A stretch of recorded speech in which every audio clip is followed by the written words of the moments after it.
ci lay nit ñëpp di suivre émission bi. donc dans ce cas ñoom mun nañu wàcce émission bi 18h30 nga xam ne ñëpp dinañ toog surtout le vendredi gars yi duñ jullee rek dañuy wàcc. émission bi heure boobu xam nga yàlla doo koy xeex. dëgg da ngay sonn fekk ne da ngay defar. da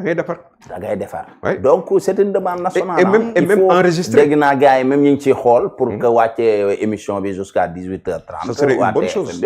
pour Badara Gadiaga mun a wax pour l'intérêt du Sénégal. waaw mais concernant la chambre d'accusation ñoom aussi ay délai la loi bi il faut aussi dañuy respecter délai yi parce que lu yoon moom moo ne may chambre d'accusation six jours pour que ñu interjeter appel léegi ñu ngi leen di déglu mais si ñoom seen bopp mënoon nañu comme ni ko grand bi waxee ne def ñu appel na dem yoonam ñibbi mais chaque fois gars yi dem la liberté elle est dafa sacrée mel ne dañuy am lu ñuy xaar ay décision yoo xam ne di xaar ay réunion ki pour wax mais c'est grave Badara Gadiaga il n'a rien fait absolument rien du tout donc dans ce cas tey li jàll flagrant délit moo gën a grave foofu tout simplement li wax donc vraiment mais sénégalais yaa ngi observé di xool da nga ne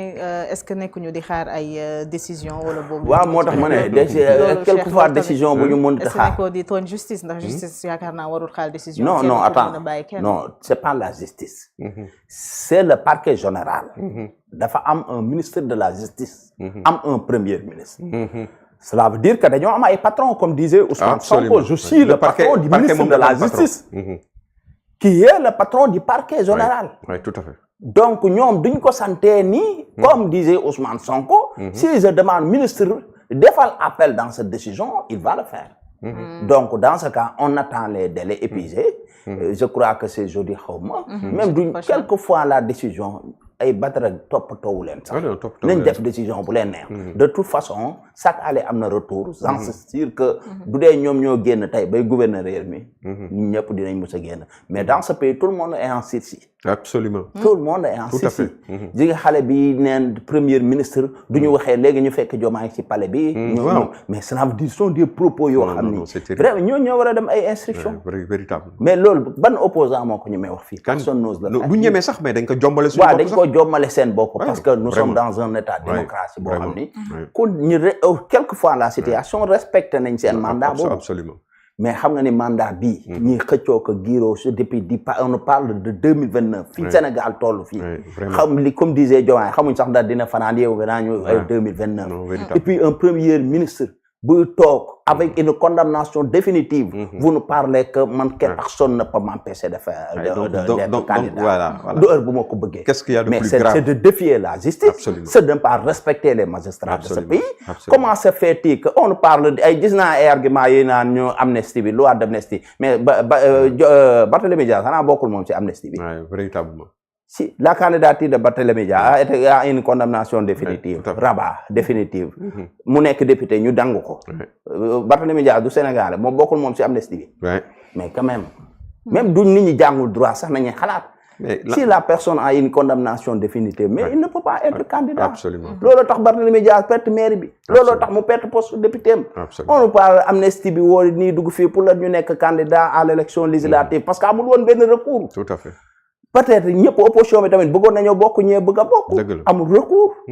pour saisir le conseil constitutionnel mais aujourd'hui il y a des condamnations définitives Barthélémy Dias comment se fait ngeen dindi ko ne ko mënoo bokk amnistie bi moom Barthélémy moom Mali la ne woon wala Guinée ba moom du ci bokk moom mënul nekk de mais arrêtez c'est une affaire civile jurisprudence mais non du dara sax c'est une affaire qui existe entre deux parties affaire civile donc dans ce cas il y a une condamnation définitive avec Mame Mbaye Niang loolu lan la ci doon wax ci ay ñi xaat sànneekat waaye changer ñi fi nekk indi ñeneen pour ñu xoolaat ko mais pour lan loolu de moom xam ne et puis nañu tas réew mi mais dooy xool wax nañ sax ne way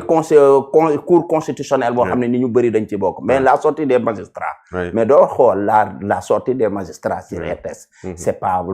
pour rien tax ñu def sortie boobu mais doo jëlee le président de l'union des magistrats ba mais dane ñoom duñ nangu mu ko képp ku dul magistrat mu ñëw di leen rax mais comment se fait nan nga mën a jàngee ba nekk magistrat fu nekk nga jaar fa ñu indi Bara Ndiaye teg ko tey ci conseil muy décider mais mais loolu duñ ko defee ku nekk na nga génn sa doom école ku nekk doxi li nga doxi pour ëllëg nga def politique mun a nekk lu la ne dem jam bi mais ay il faut garab qu'on arrête nous sommes dans un état le Sénégal c'est un grand état un état sérieux buñ fi andi nañ leen fi nag peut-être ñoom mënuñ xamuñ mooy waral ñoom seen biir bopp ñooy seen opposition bopp parce que lañ waxoon à 2021 21e siècle kenn mënut a xalaat étudiants yi ñu leen di wax ay waxi bourse yu tardé mais aujourd'hui ba bourse waxatuñ sax ñiy toog fële si assemblée naan wéy dañoo war a arrêter paiement ba waratuñoo joxe bourse cela veut dire que nous sommes dans quel pays au Sénégal dëkk bi yoo xam ne dara amatu fi xeex courant bi ñuy rayante depuis loolu andi ay borom xam-xam ñuy rayante ba baril premier baril pétrole yi jox leen ko courant di coupé tey courant yi gën a yomb gën a metti ñu ñaan ñu wàññi nañ xaw ma gaz waal beeg xaw ma lan mais kii bi même gaz bi ñuy toggee sax lañ ci wàññi dërëm xaw ma mais grand kan mooy toog fële di xaar ñetti dërëm ba pare boole ci doguma la mais ba pare boole ci gaz boobu ñuy wax la bonbonne de 6 kilos. 6 kilos yi. Mais la bonbonne de 6 kilos coûtait 2885 en 2022. Non. waaw moo tax moom laa bëgg a wax doon loolu wàññiwuñ ci dërëm nañ ci wàññi parce que dañ la waroon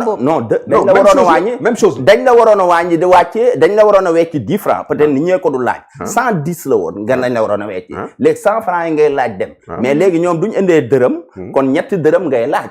kan moo fi nekk di am temps di si laaj ñetti dërëm lañ ci wàññi mais wàññi boobu may nañ leen ko jël leen ko du moom yéen mun ngeen koo jëriñoo yéen ko xeeb quand même nag Cheikh non attends dinañ ko xeeb xam nga pulan mënuñoo yokk Sénégalais yëpp ay jënd boo dajalee dërëm yooyu waaw moo tax ñoom dina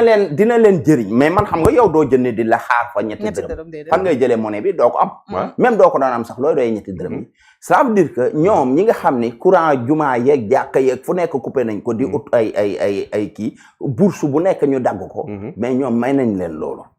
parce que duñ demee ba réew nga foog ne yow da ngay dagg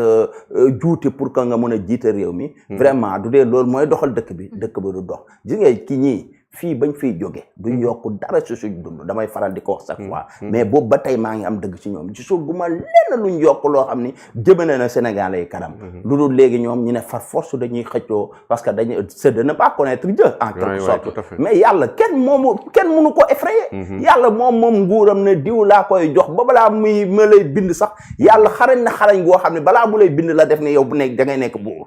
mais tey nga ñëw juddu yàlla dimbala la nga ne man far force damay nekk buur mais yàlla kan mais ñii kan nañ yàpp